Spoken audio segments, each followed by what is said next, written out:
शहर की जानी मानी कवयित्री निशा लूथरा, जो एक रंगमंच और फिल्म निर्देशक है और the narrator's performing arts society की संस्थापक निदेशक भी हैं, द्वारा लिखित हिंदी कविता पुस्तक उन्स का अलग अलग भाषाओं में विमोचन आज चंडीगढ़ में हुआ।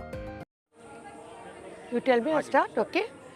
So, Uns is an original Hindi book of poetry. Lovely poems, as I said, short poems.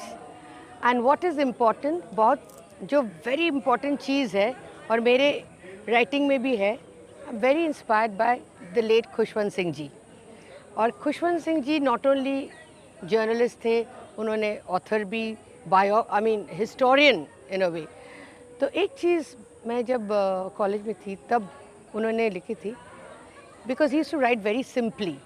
So he said the idea is to write simple so that your idea is to take it to your readers. If you are going to write in very fancy language, फिर readers को समझ में नहीं आए, and your whole मकसद of getting your work across वो फिर बेकार हो जाता है. तो that has always been my concept. I write in a very simple language. And I think all great artists do that. With this book, Uns, what actually struck me is, I'm not a great reader of poetry. I do enjoy poetry, but I'm more a prose reader and I write prose. But I loved it because it was very simple.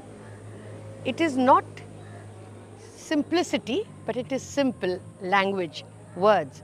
At the same time, the meanings were very deep and depth, and it touches you. तो that is एक चीज़ तो वो मुझे बहुत पसंद आए. दूसरे है एकदम short nice poems. Some of them कुछ तो एकदम जापानीज़ हाइकू जैसे, मिनिमलिस्ट, वेरी मिनिमलिस्ट. कम शब्द में आप ज़्यादा कन्वे करते हो. So that is there. And this concept of translation is very good because अगर आप लिख रहे हैं, you know, poetry, so you have to have it translated in. The more you translate, the more readers you get. So that is also very, very important. जैसे मेरी किताब 2010 Unlikely Hero ओम जी के, वो भी has been translated into Hindi, Punjabi, Malayalam. तो मेरे ख्याल में अगर ये बुक बहुत ही simple nice poetry to make it more popular, जितने भाषा में आप ट्रांसलेट करो उतना ही अच्छा. मगर ट्रांसलेशन में भी ध्यान रखना चाहिए, वो इसेंस होना चाहिए, द पोएट्स इसेंस. और दूसरे जैसे सोनाली जी ने बताया, वो अपने क्रिएशन भी डालना चाहिए, क्योंकि हर भाषा में, ये फ्रेंच भाषा में तो वही नहीं हो सकता है. तो चंडीगढ़ से cameraman Yugmarg TV. So shall